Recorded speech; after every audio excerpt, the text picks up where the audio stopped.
शिक्षा से रोजगार तक, किसानी से व्यापार तक, सड़कों के जाल से बिजली के तार तक, जानने जनता के मन का हाल, नेताओं के वादों की करने पड़ताल। लाए हैं हम एक ऐसा मंच जहां चुनाव पर जनता कहेगी अपनी हर एक बात। सी न्यूज़ भारत पर मतदाता। नमस्कार, मैं हूं अखिलेश पांडे और आप सभी दर्शकों का सी न्यूज़ भारत के खास प्रोग्राम मतदाता का हिंद में हार्दिक स्वागत करता हूं। अलीगढ़ प्रथम चरण में होने वाला मतदान 10 फरवरी को होना है, जिसमें सभी मतदाताओं ने अपना मत डालने का मन बना लिया है। वहीं एक मतदाता विधायक से इतना नाराज है कि उन्होंने सी न्यूज़ भारत पर अपनी बात ऐसी रखी कि आप भी देखकर दंग रह जाएंगे। सी न्यूज़ भारत चैनल पर संजीव शर्मा की एक विशेष रिपोर्ट में उन्होंने क्या कुछ कहा, आइए हम भी देखते हैं। अलीगढ़ के आवास विकास कॉलोनी में हैं, हमारे साथ हैं एक मतदाता जो अपनी बात रखना चाहते हैं। 10 फरवरी को यहाँ पर मतदान होना है प्रथम चरण में। उनसे जानना चाहेंगे कि उनकी क्या राय है। क्या नाम है आपका? जी सर, मेरा नाम भूपेश यादव है। कहाँ पर रहते हैं? जी, आवास विकास कॉलोनी है, अमृत नर्सिंग होम के पास। क्या कहना चाहेंगे, ऐसा क्या हो गया है या क्या है कि आपकी किस तरीके की नाराज़गी है? ये मेरी नाराज़गी तो सरकार बिल्कुल ऊपर जो भी टिकट देने वाले हैं, एक तो सबसे पहले नीचे ये नहीं देखते हैं कि हम टिकट दे किसको रहे हैं। और मेरा तो एक ही नारा है, मुक्ता हमारी मजबूरी है क्योंकि योगी बहुत ज़रूरी है। तो ये मुक्ता राजा संजीव राजा की वाइफ है। आप भी जानते हैं पिछले आगामी 5 वर्षों में संजीव राजा ने कितना विकास कार्य किया है हमारे क्षेत्र में। शायद हमारे लिए किया हो या ना किया हो, अपने लिए तो काफ़ी विकास किया है उन्होंने। और आने वाले 5 साल में अगर वो जीते भी तो पक्का करते रहेंगे, अपने लिए विकास करते रहेंगे। वो शायद आम पब्लिक के लिए ना विकास करें, लेकिन वो अपने लिए विकास करते रहेंगे बिल्कुल। तो किस तरीके का विकास नहीं किया है और ऐसी क्या नाराज़गी है, उन्होंने अपने लिए क्या विकास करे हैं? अपने लिए तो उन्होंने काफ़ी विकास कर लिए। कौन कह रहा है विकास नहीं किया उन्होंने?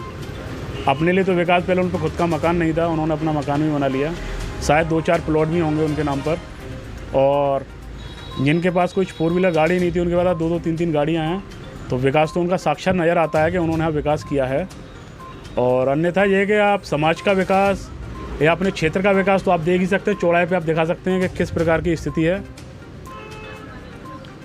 जिस तरीके से मुख्यमंत्री जी ने भी कहा था गड्ढा मुक्त सड़कें होंगी, क्या आवास विकास कॉलोनी में जो वीआईपी कॉलोनी है, अलीगढ़ की मानी भी कॉलोनी है, क्या उसमें कोई कार्य नहीं हुए हैं? क्या है? जी बिल्कुल, आपने बहुत बढ़िया पूछा। हमारे मुख्यमंत्री जी ने जितना कहा था, मुख्यमंत्री जी कह ही सकते हैं बेचारे, लेकिन नीचे आके आप ज़मीनी स्तर पे एक विधायक, यहाँ के पार्षद वही तो कार्य कराएंगे यहाँ पे। आप देखिए पिछले आगामी वर्षों में 5 वर्षों में एक विधायक यहाँ देखने नहीं आया कि आखिरकार कितना कार्य हुआ, कितना नहीं हुआ। और वोटिंग मांगने देखिए, आप देखिए, अब मेरे ख्याल से पिछले आगामी 10 दिनों में मेरे ख्याल से 85 चक्कर कट चुके हैं यहाँ पे। तो ये अब पर्सनली विधायक जी अगर किसी का दावत खाने आए हो पिछले आगामी 5 वर्षों में, तो मैं कह नहीं सकता हूँ। फिलहाल यहाँ का हाल देखने नहीं आए कि मेरे क्षेत्र में कितना कार्य हो रहा है।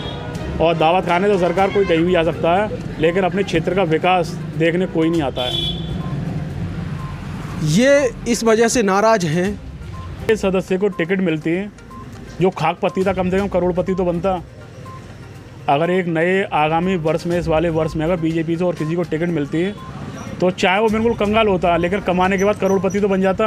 मुझे उस चीज़ से ज़्यादा खुशी मिलती कि कंगाल करोड़पति हो गया कम से कम। आप किसको चाह रहे थे टिकट दे पाना? नहीं, और किसी को मिलती है, करोड़पति को तो ना मिलती कम से कम, जो पिछले 5 वर्षों में हमारा खून चूस चुका है बिल्कुल।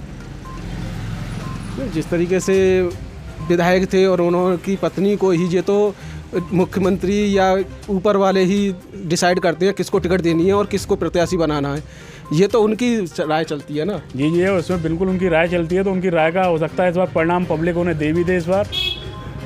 देखिए, मैं तो हालांकि कमल पे ही डालूंगा फूल पे वोट, पर हो सकता है कि आगामी पिछले 5 वर्षों का देखने के बाद पब्लिक इस बार ऐसा जवाब दे संजीव राजा को जो शायद किसी ने ना दिया हो। काफ़ी नाराज़गी है बीजेपी से, मगर फिर भी वोट मजबूरी है, वहीं डालेंगे। एक और मतदाता है, उनसे भी जानना चाहेंगे कि ये अपनी राय क्या कहना चाहेंगे। देखिए, मेरी राय बिल्कुल एकदम निष्पक्ष और स्पष्ट है। मैं ये समझता हूँ पिछली बार जो विधायक जो भी रहे थे शहर से, और 7 विधायकों को पूरा समर्थन दिया गया था भाजपा को, लेकिन इस बार मैं देख रहा हूँ कि भाजपा के लोग भाजपा के कार्यकर्ता, भाजपा के लोग इस टाइम घर घर जाकर जिस तरह मेहनत कर रहे हैं, कहीं ना कहीं कमी रही है पिछली बार की। कहीं ना कहीं ऐसा रहा है विधायकों का कि इन्होंने शायद क्षेत्र में उतरकर जनता के दर्द को नहीं सुना है। इसका इनको शायद हो सकता है कि इस बार खमियाजा भुगतना पड़े। किस तरीके की कमी रही है, क्या कमी थी जो अब इन्हें मेहनत करनी पड़ रही है इतनी? विकास, सबसे बड़ा मुद्दा विकास का। यहाँ तक मैं समझता हूँ 2012 में जो विकास हुए थे, 2017 के बाद और 2022 तक वो विकास इतना रुक गए शहर में। ना सड़कों का निर्माण हुआ और सबसे ज़्यादा जो पब्लिक में संदेश जा रहा है वो गेटों को लेकर है।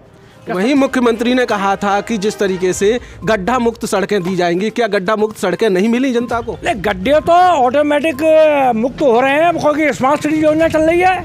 प्रधानमंत्री की एक योजना है स्मार्ट सिटी की, उसके अंतर्गत उसमें ना तो विधायकों का सहयोग है, उनको उस योजना से विधायकों को अलग रखा गया है। उससे विकास का कोई मतलब ही नहीं है। जो शहर की गलियाँ जो थी उनमें आज भी गड्ढे हैं और जो चौराहे पर देखने को मिले वो सिर्फ एक जो सबसे ज़्यादा जो जनता को देखने को मिले वो गेट, और गेटों के नीचे गड्ढे। मतदाताओं का गुस्सा देखा जा रहा है कि विकास कार्य नहीं हुए हैं, बेरोजगारी काफ़ी है। अलीगढ़ से संजीव शर्मा, सी न्यूज़ ब्यूरो चीफ। मतदाता कहिन के इस अंक में फिलहाल के लिए इतना ही। देश दुनिया की तमाम खबरों के लिए देखते रहें सी न्यूज़ भारत।